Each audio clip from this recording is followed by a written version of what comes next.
Telepon berdering tak henti, dan suara ibunya di ujung sana seperti petir menyambar. Aisyah, kamu harus pulang sekarang. Lina. Dia bunuh diri malam tadi. Jantung Aisyah berhenti sejenak, dunia seolah runtuh di sekitarnya, karena Lina bukan hanya sahabatnya, dia adalah cintanya yang tersembunyi, rahasia yang selama ini mereka jaga rapat dari mata masyarakat yang kejam. Aisyah bergegas meninggalkan apartemen kecilnya di kawasan Sudirman, naik taksi menuju rumah sakit di pinggiran kota. Pikirannya berputar-putar seperti roda yang lepas kendali. Bagaimana bisa ini terjadi? Baru kemarin mereka bertemu di kai kecil di Tamrin, di mana Lina berbisik, aku tak tahan lagi, Aisyah. Keluargaku memaksaku menikah dengan pria itu. Aisyah ingat bagaimana tangan Lina gemetar saat memegang cangkir kopi, mata hijaunya penuh air mata yang ditahan. Mereka bertemu pertama kali di Universitas di Bandung, di mana Aisyah belajar arsitektur dan Lina jurusan psikologi. Saat itu, persahabatan mereka berkembang menjadi sesuatu yang lebih dalam, sesuatu yang masyarakat Indonesia sebut sebagai penyimpangan. Di negara di mana agama dan tradisi begitu kuat, cinta seperti milik mereka adalah dosa yang tak termakan. Sampai di rumah sakit, Aisyah disambut oleh keluarga Lina yang berduka. Ibu Lina, seorang wanita paruh baya dengan jilbab rapi, memeluknya sambil menangis. Lina. Dia meninggalkan surat untukmu, Aisyah. Surat itu diserahkan dengan tangan gemetar. Aisyah membukanya di koridor yang sepi, tulisan tangan Lina yang familiar membuat hatinya hancur. Makan aku, sayang. Aku tak bisa hidup dalam kepalsuan ini. Keluargaku tahu tentang kita, dan mereka memaksaku memilih. Aku pilih pergi daripada menyakitimu lebih dalam. Kata-kata itu seperti pisau yang menusuk, membuat Aisyah jatuh ke lantai, air mata mengalir tak terkendali. Kembali ke masa lalu, Aisyah ingat bagaimana semuanya dimulai.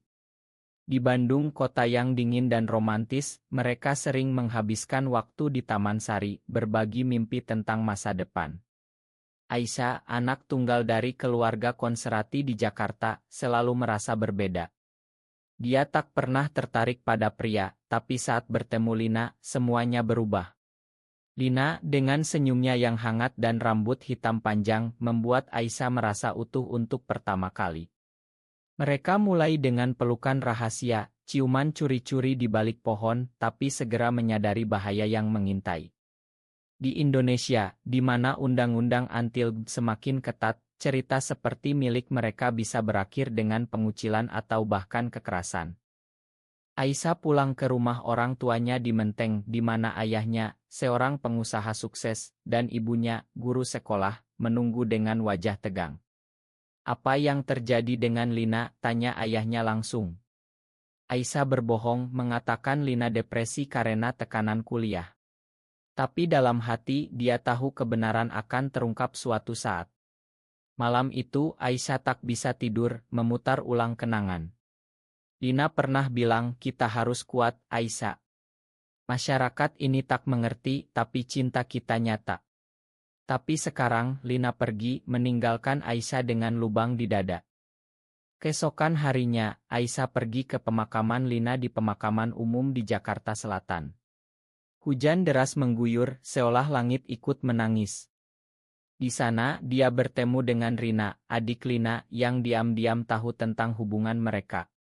Kakak bilang kamu adalah satu-satunya yang membuatnya bahagia, bisik Rina. Aisyah menangis, merasa bersalah. Apakah dia tak cukup berjuang? Apakah dia seharusnya lebih berani melawan keluarga Lina? Konflik dalam dirinya mulai bergolak, antara rasa cinta dan rasa takut akan penolakan sosial.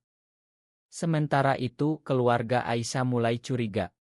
Ibu Aisyah menemukan foto lama Aisyah dan Lina di ponselnya, di mana mereka berpelukan erat.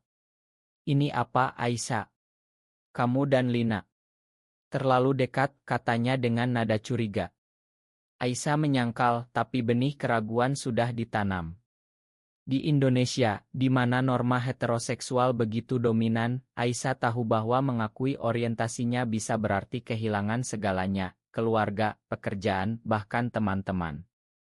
Aisyah memutuskan untuk mencari tahu lebih dalam tentang apa yang terjadi pada Lina. Dia pergi ke rumah Lina di Depok, di mana keluarganya tinggal. Di sana, ayah Lina, seorang ustadz lokal, menyambutnya dengan dingin. Lina adalah korban pengaruh buruk. Kami sudah rencanakan pernikahannya dengan anak teman kami, tapi dia menolak. Kata-kata itu membuat Aisyah marah, tapi dia menahan diri. Dalam kamar Lina, dia menemukan diari rahasia, di mana Lina menulis tentang perjuangannya melawan identitasnya. Aku cinta Aisyah, tapi masyarakat ini membunuhku pelan-pelan. Konflik semakin dalam saat Aisyah kembali ke pekerjaannya sebagai arsitek di sebuah firma di Jakarta Pusat. Rekan kerjanya, seorang pria bernama Budi, mulai mendekatinya, didorong oleh orang tua Aisyah yang ingin menjodohkannya. Kamu cantik, Aisyah. Kenapa belum punya pacar? Tanyanya. Aisyah tersenyum paksa, tapi dalam hati dia muak dengan kepalsuan ini. Malam itu, Aisyah bermimpi tentang Lina, di mana Lina berkata, jangan biarkan mereka memaksamu, sayang. Terbangun, Aisyah memutuskan untuk bertindak. Dia akan mengungkapkan kebenaran, tapi dengan harga apa? Aisyah mulai menyelidiki lebih dalam tentang hari-hari terakhir Lina. Dia bertemu dengan teman kuliah mereka, Sari, di sebuah warung kopi di Bogor. Sari, yang tahu sedikit tentang hubungan mereka, bercerita, Lina bilang keluarganya menemukan pesan-pesan kalian. Mereka marah besar, mengancam akan mengirimnya ke pesantren untuk disembuhkan. Kata-kata itu membuat Aisyah gemetar. Di Indonesia, konversi terapi masih umum, meski secara diam-diam, dan itu adalah mimpi buruk bagi komunitas LGBTQ. Kembali ke rumah, Aisyah dihadapkan pada ultimatum dari orang tuanya. Ayahnya mengatakan, kami sudah bicara dengan keluarga Budi. Kalian akan bertunangan bulan depan.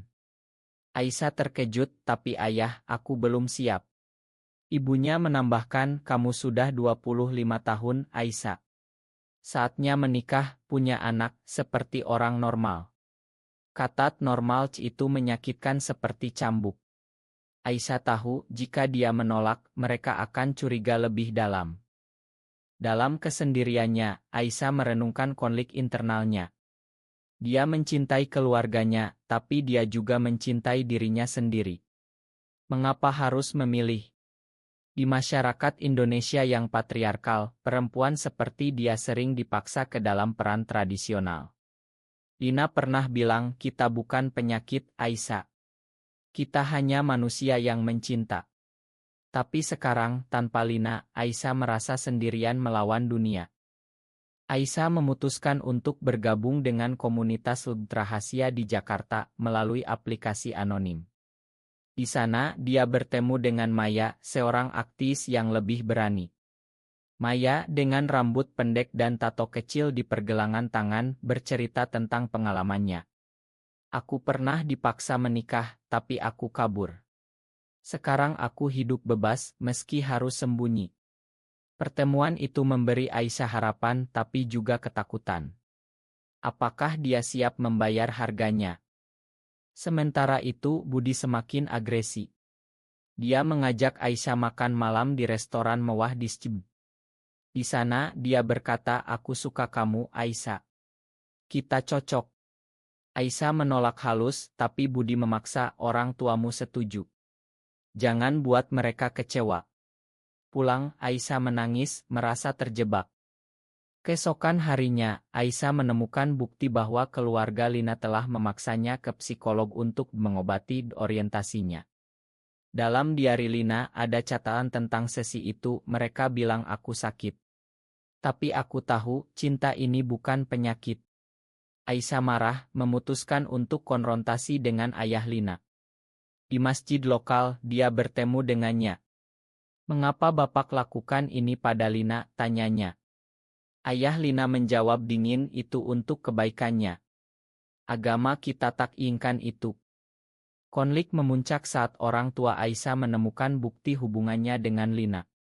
Mereka memanggilnya ke ruang tamu dengan foto dan pesan di tangan. Ini apa, Aisyah? Kamu? Lesbi, kata ibunya dengan suara bergetar.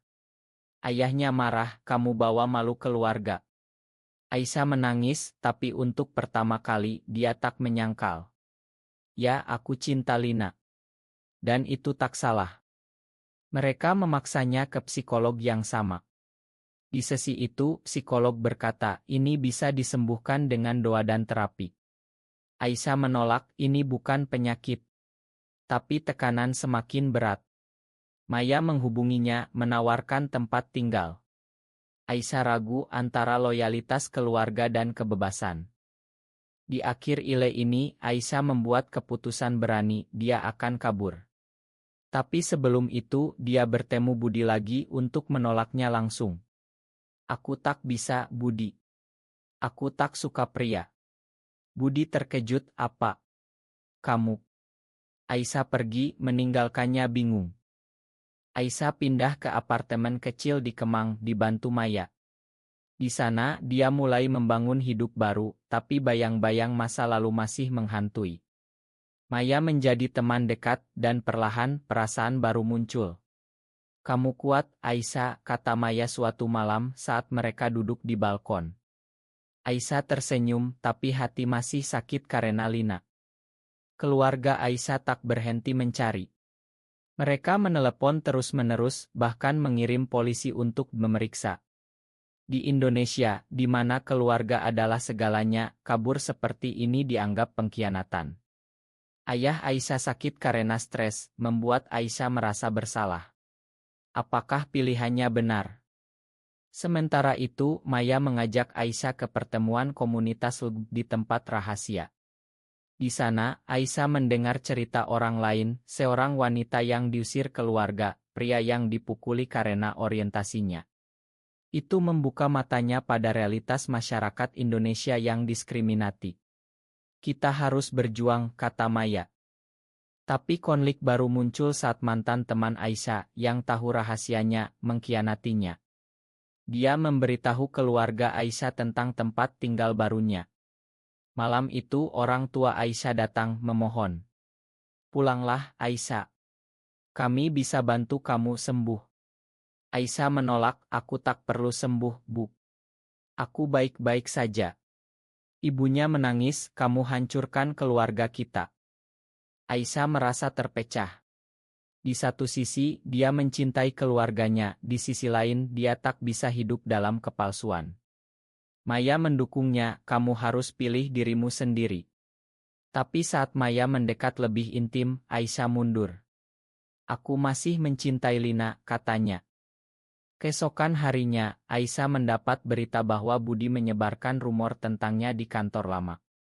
Aisyah lesbi, hati-hati.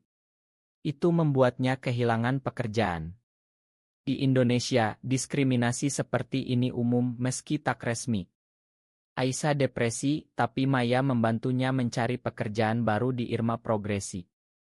Konflik memuncak saat Aisyah bertemu adik Lina lagi. Rina bilang, kakak meninggalkan ide untukmu. Dalam ide itu, Lina berkata, jangan biarkan mereka menang, Aisyah. Hidup untuk kita. Itu memberi Aisyah kekuatan. Tapi kemudian, Maya mengaku bahwa dia pernah bertemu Lina sebelum kematiannya. Lina bilang padaku untuk jagamu. Aisyah curiga apakah ada rahasia. Ternyata Maya dan Lina pernah dekat meski singkat. Itu seperti pengkhianatan membuat Aisyah marah. Kamu bohong padaku, teriaknya. Mereka bertengkar hebat, Maya pergi. Aisyah sendirian lagi merenungkan pilihan-pilihannya. Apakah dia harus kembali ke keluarga? Atau terus berjuang? Aisyah memutuskan untuk rekonsiliasi dengan keluarganya, tapi dengan syarat. Dia menelepon ibunya, aku pulang, tapi kalian harus terima aku apa adanya. Ibunya setuju, tapi ayahnya ragu. Di rumah, mereka bicara panjang. Ayah Aisyah berkata, agama kita tak inginkan ini. Aisyah balas, agama juga ajarkan kasih sayang. Debat itu panas, tapi perlahan ibunya mulai memahami. Sementara itu, Maya kembali meminta maaf. Aku tak maksud kianati. Lina minta aku bantu kamu. Aisyah memakan dan hubungan mereka berkembang menjadi cinta baru. Tapi masyarakat tak berhenti. Tetangga mulai bergosip anak Pak Hadi lesbi. Aisyah bergabung dengan kampanye online anonymously. Dia menulis artikel tentang pengalaman Lina yang menjadi viral. Tapi itu membawa bahaya ancaman dari kelompok konservatif. Satu malam apartemennya dirusak dengan tulisan penyimpang. Takut, Aisyah pindah lagi ke Bali di mana komunitas lebih terbuka. Di sana dia bertemu aktivis lain dan mulai bekerja di Ngo untuk hak LGBTI. Maya ikut, mereka hidup bersama meski sembunyi. Tapi keluarga Aisyah datang ke Bali memohon lagi. Kami rindu kamu, kata ibunya. Aisyah terharu tapi tegas. Terima aku atau biarkan aku pergi. Ayahnya setelah merenung berkata, aku coba pahami. Konflik terakhir muncul saat Aisyah diundang ke acara untuk bicara tentang LGBTI. Dia ragu tapi Maya dorong. Di acara itu dia cerita tentang Lina, cinta tak salah, tapi masyarakat yang bunuh dia. Itu menimbulkan kontroversi dengan dukungan dan hujatan. Pulang, Aisyah mendapat telepon dari Rina, terima kasih kak. Kamu berani. Itu membuatnya bangga. Hidup Aisyah mulai stabil di Bali. Dia dan Maya membangun rumah kecil, bekerja bersama di Ngo. Keluarganya perlahan menerima meski tak sepenuhnya. Ayah Aisyah datang berkunjung bicara tentang masa kecil Aisyah. Aku tak mau kehilanganmu, katanya. Aisyah menangis, aku juga, ayah. Tapi masa lalu kembali saat Budi muncul lagi sebagai klien Ngo. Dia minta maaf, aku salah paham. Aisyah memakan tapi tegas. Suatu hari, Aisyah menemukan surat lama dari Lina, jika aku pergi, hidup untuk kita berdua. Itu memberi penutup. Cinta Aisyah dan Maya berkembang, penuh tantangan tapi juga kebahagiaan. Mereka hadapi demo anti-LGBT tapi tetap kuat. Di akhir, Aisyah merenung di pantai Kuta, apakah mencinta seseorang dengan jenis kelamin sama adalah dosa, atau hanya masyarakat yang salah memahami.